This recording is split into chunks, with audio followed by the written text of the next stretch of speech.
হাই বন্ধু বান্ধৱীসকল, কি খবৰ? মই কংকনাই মোৰ ইউটিউব চেনেল কংকনা চিম্পল লাইফলৈ আপোনালোকক পুনৰবাৰ স্বাগতম জনাইছোঁ। পটলৰ আগকেইটা কাটিব নালাগে, মানে কি মই আজি আপোনালোকৰ ওচৰত লৈ আহিছোঁ এটা পটলৰ ৰেচিপি। আৰু এইটো মই বাকলিটো গুচাই লওঁ।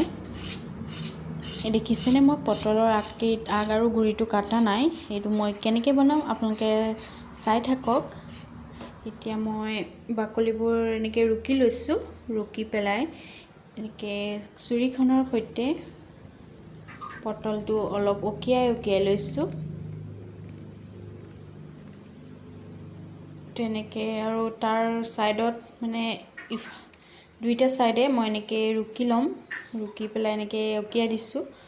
আৰু তেতিয়া তাত নিমখ আৰু মানে কি নিমখটো সোমাব, সেইকাৰণে নিমখ তেল সোমাবৰ কাৰণে বাকীকেইটাও মই এনেকৈ গুচাই লওঁ। আৰু এতিয়া মই গুচাই ল'লোঁ, মাত্ৰ 5টা হৈ যাব। এইকেইটা গুচাই লোৱাৰ পাছতে এতিয়া মই পানী দি এইখিনি ধুই ল'ম। ৰকিয়াই লৈছোঁ, দেখিছেনে আপোনালোকে?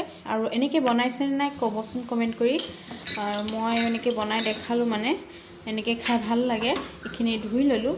ধুই লোৱাৰ পাছতে ইয়াতে মই এতিয়া নিমখ আৰু হালধি সানি ল'ম। সানি লোৱাৰ পাছত এইখিনি অলপ সময় ঢাকি ৰাখি থ'ম। এইখিনি নিমখ হালধি সানি পেলাই 10 মিনিটমান সময় এইখিনি ঢাকি ৰাখিম।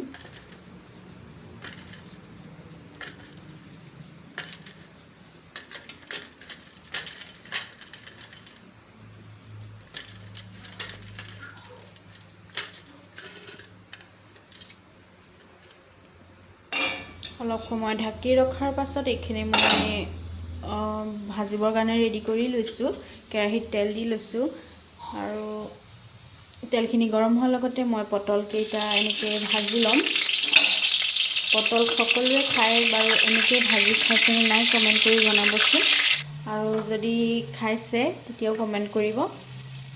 আৰু মই আজি বহুদিনৰ পাছত ভিডিঅ' দিছোঁ, মানে কি সময় দিব পৰা নাই।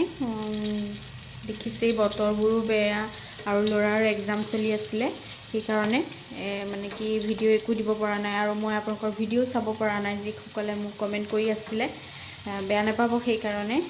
আৰু আজি মই মানে বহুদিনৰ পাছত ভিডিঅ' দিছোঁ।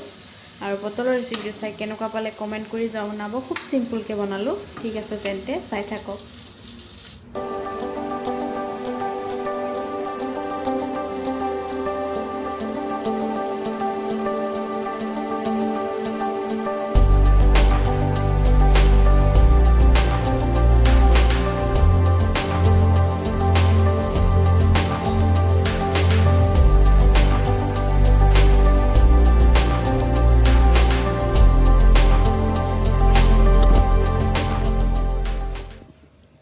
আজিলৈ আহিছোঁ, বাই বাই।